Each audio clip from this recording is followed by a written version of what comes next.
uma jovem de apenas 18 anos, filha de uma família abastada de São Paulo, estudante de Direito na prestigiosa Pontifícia Universidade Católica. Susanne von Richthofen tinha tudo o que muitos sonham ter: educação de qualidade, conforto financeiro e um futuro promissor pela frente. Mas por trás dessa fachada de perfeição, se escondia um dos crimes mais chocantes da história recente do Brasil. O que levou uma jovem aparentemente normal a planejar friamente o assassinato brutal dos próprios pais? Como uma família que parecia ter tudo pode esconder tamanha tragédia? Prepare-se para conhecer todos os detalhes desta história que ainda hoje gera debates e polêmicas, dividindo opiniões entre aqueles que veem Susanne como uma vítima de manipulação e outros que a consideram uma criminosa fria e calculista. Esta é a história real, sem filtros, do caso que marcou para sempre a criminologia brasileira. No início dos anos 80, na cidade de São Paulo, nascia Susanne Louise von Richthofen, filha de Manfred Albert von Richthofen e Marisia von Richthofen. O sobrenome carregava o peso da tradição alemã. Manfred era engenheiro, descendente de imigrantes alemães que chegaram ao Brasil em busca de prosperidade e conseguiram construir uma vida sólida e respeitada. A família residia em uma casa ampla e elegante na Barra Funda, bairro que respirava tradição e status social. Manfred, aos 52 anos, era um homem meticuloso, daqueles que acreditavam que disciplina e educação eram os pilares para o sucesso. Trabalhava como engenheiro e havia construído um patrimônio considerável ao longo dos anos. Marisia, psiquiatra de 47 anos, era uma mulher inteligente e dedicada, que dividia seu tempo entre a carreira e os cuidados com a família. Susanne cresceu em meio ao conforto que poucos brasileiros conhecem. Estudou nas melhores escolas particulares de São Paulo, teve aulas de piano, frequentou clubes exclusivos e nunca precisou se preocupar com questões financeiras.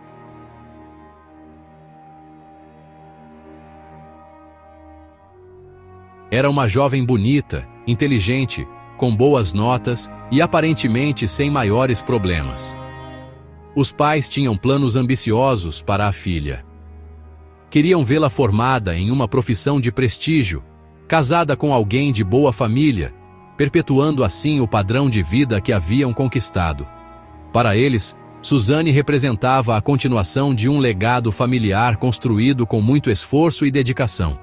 Mas por trás dessa aparente harmonia familiar, já começavam a surgir os primeiros sinais de que nem tudo estava bem. Susanne, como muitos jovens de sua idade, começava a questionar as regras rígidas impostas pelos pais, especialmente quando se tratava de relacionamentos e liberdade pessoal. Foi em 2001 que tudo começou a mudar na vida de Susanne. Aos 17 anos, cursando o 3º ano do ensino médio, ela conheceu Daniel Cravinhos de Paula e Silva em uma festa. Daniel tinha 21 anos, era bonito, charmoso e representava tudo aquilo que seus pais não aprovavam.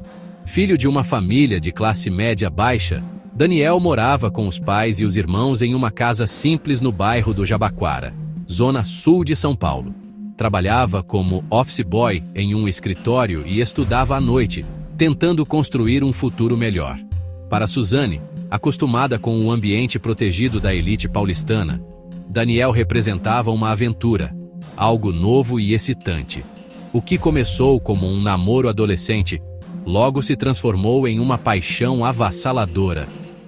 Susanne mentia para os pais sobre onde estava, inventava compromissos para poder encontrar Daniel e gradualmente foi se distanciando da família. Para ela, Daniel não era apenas um namorado, era sua válvula de escape de uma vida que considerava sufocante e controladora. Daniel, por sua vez, ficou deslumbrado com o mundo de Susanne. Conhecer os restaurantes caros que ela frequentava, os lugares sofisticados por onde andava, tudo isso o fascinava, mas também o intimidava. Ele sabia que jamais poderia oferecer a Susanne o padrão de vida ao qual ela estava acostumada. Os pais de Suzane logo descobriram o relacionamento e não aprovaram. Manfred e Marise viam Daniel como alguém interesseiro, que estava com a filha apenas por interesse financeiro. Para eles, um rapaz sem formação superior, sem perspectivas profissionais sólidas, jamais seria um bom partido para Suzane. As discussões em casa se tornaram constantes. Suzane defendia Daniel com unhas e dentes, enquanto os pais tentavam fazê-la enxergar o que consideravam uma realidade óbvia. Aquele relacionamento não tinha futuro. Para Suzane, no entanto, a oposição dos pais apenas fortalecia seus sentimentos por Daniel. O que você pensa sobre essa situação até agora? Você acredita que os pais de Suzane estavam apenas sendo protetores ou havia preconceito social envolvido? Deixe sua opinião nos comentários. O ano de 2002 trouxe uma escalada nos conflitos familiares. Suzane havia ingressado no curso de Direito da PUC, realizando assim um dos sonhos de seus pais. Mas mesmo com essa conquista, a tensão em casa continuava crescendo por causa do relacionamento com Daniel. Manfred e Marise tentaram de tudo para separar o casal. Proibiram Suzane de sair, cortaram sua mesada, chegaram até mesmo a ameaçar tirar o carro que haviam dado de presente. Mas cada medida punitiva apenas aumentava a revolta da jovem, que passou a ver os pais como verdadeiros inimigos de sua felicidade. O que os pais não sabiam era que Suzane havia mentido sobre a idade de Daniel. Ela contou aos amigos e familiares que ele tinha apenas 19 anos, quando na verdade ele já havia completado 21. Essa mentira pode parecer pequena, mas revelava algo muito mais profundo. Suzane estava disposta a enganar a todos para manter o relacionamento. Daniel, por sua vez, se sentia cada vez mais pressionado. As constantes brigas entre Suzane e os pais o deixavam desconfortável, e ele começou a perceber que sua presença na vida dela estava causando uma verdadeira guerra familiar. Em várias ocasiões, ele sugeriu que talvez fosse melhor se afastarem por um tempo, mas Suzane não aceitava essa possibilidade. Foi nessa época que Daniel apresentou Suzane aos seus irmãos, Christian, de 18 anos, e Osvaldo, de apenas 15. Os três rapazes eram muito unidos e dividiam tudo entre si, incluindo os problemas. Quando Daniel contava sobre as dificuldades que enfrentava por causa da família de Suzane, os irmãos se solidarizavam com ele. Para Christian e Osvaldo, Manfred e Marise eram pessoas arrogantes e preconceituosas, que olhavam para eles como se fossem inferiores. Eles não entendiam como dois pais podiam ser tão rígidos com a própria filha, impedindo-a de ser feliz apenas por questões de classe social. Suzane encontrou nos irmãos Cravinhos algo que sentia que não tinha na própria família: aceitação incondicional. Eles a apoiavam, a defendiam e, mais importante, odiavam seus pais tanto quanto ela estava começando a odiar. As visitas de Suzane à casa dos Cravinhos se tornaram cada vez mais frequentes. Ela se sentia mais confortável lá, em meio à simplicidade e ao carinho daquela família, do que em sua própria casa, cercada de luxo, mas também de constantes conflitos. Agradecemos imensamente por você ter permanecido conosco até aqui. Sabemos que esta história é intensa e perturbadora, mas o que está por vir vai te chocar ainda mais. Os próximos capítulos revelam como o amor se transformou em ódio e como 4 jovens planejaram um dos crimes mais bárbaros da história brasileira. O segundo semestre de 2002 marcou uma mudança radical no comportamento de Suzane. O que antes eram discussões e conflitos familiares normais se transformaram em algo muito mais sombrio. A jovem começou a expressar um ódio real e profundo pelos pais, e foi nesse momento que surgiu a ideia mais terrível que se pode imaginar. Tudo começou como uma fantasia, uma conversa entre namorados revoltados. Se meus pais morressem, eu herdaria tudo e poderíamos ficar juntos para sempre, disse Suzane para Daniel em uma dessas conversas. Inicialmente, Daniel achou que ela estava apenas desabafando, mas logo percebeu que Suzane falava sério. A ideia foi ganhando forma nas mentes dos jovens. Suzane sabia que, como filha única, herdaria todo o patrimônio dos pais. A casa, as aplicações financeiras, os seguros de vida. Seria independente financeiramente e livre para viver como quisesse.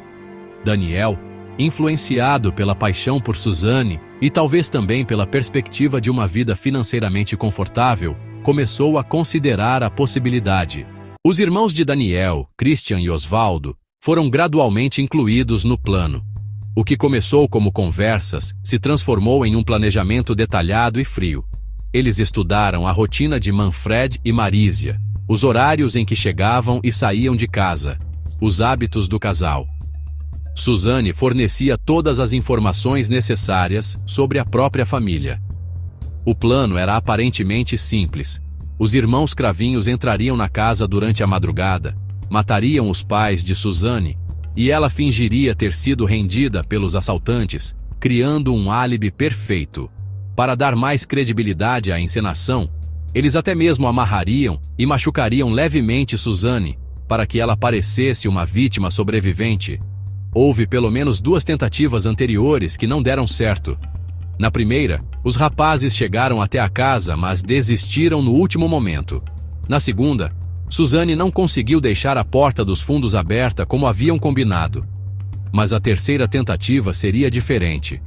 Durante semanas, eles aperfeiçoaram cada detalhe. Combinaram sinais, estudaram as melhores rotas de fuga, definiram exatamente como seria a execução.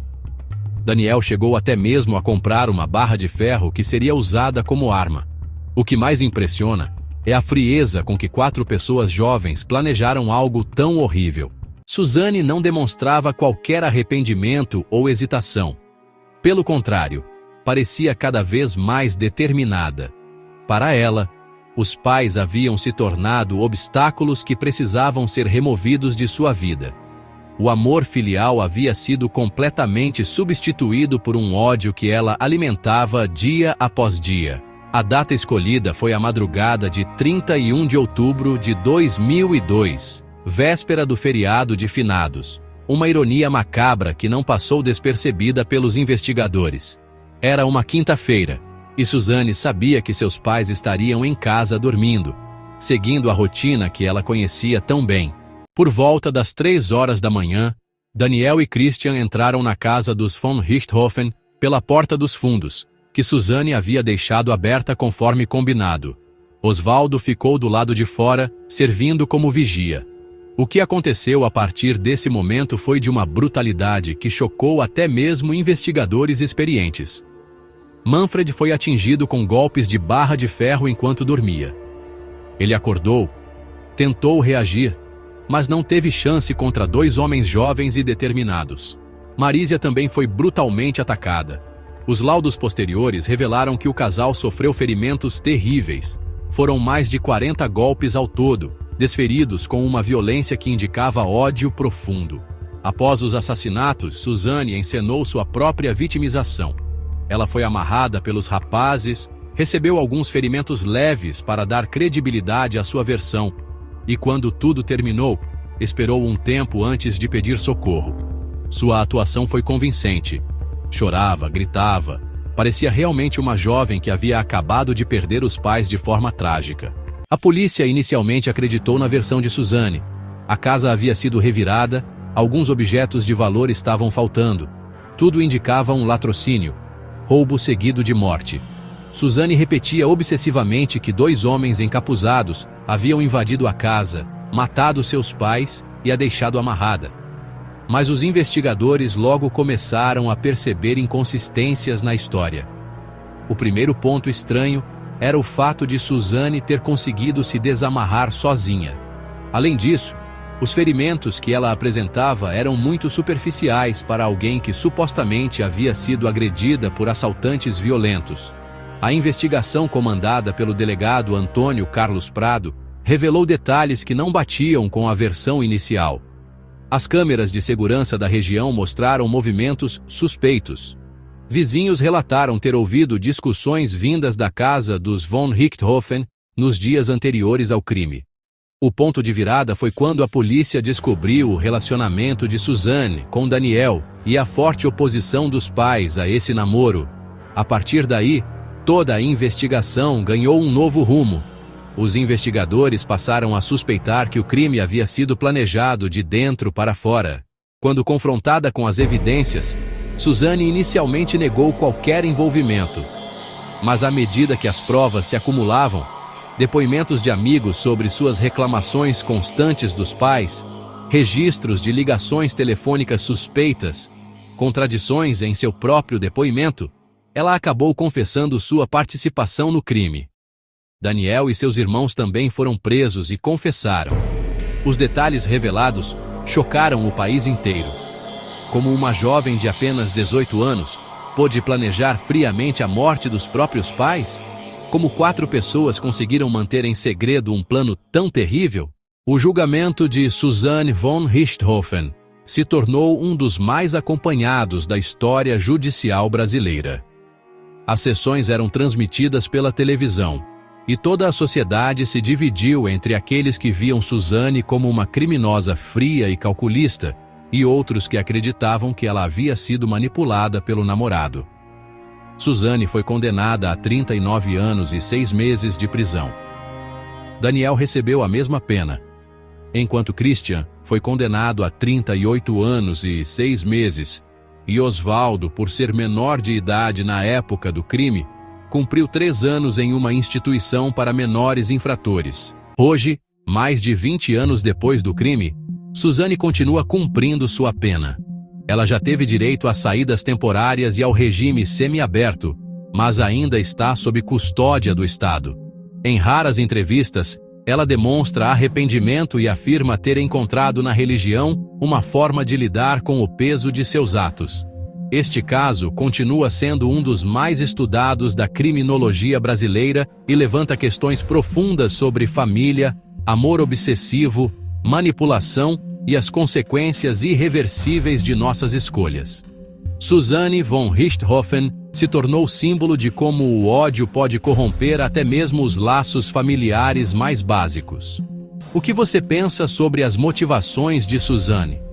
Ela foi vítima de uma paixão cega e da influência de Daniel, ou simplesmente uma criminosa fria e calculista que usou o amor como desculpa para um crime hediondo? Deixe sua opinião nos comentários abaixo. Se você ficou impressionado com esta história real, não se esqueça de se inscrever no canal e ativar o sininho para não perder nossos próximos casos.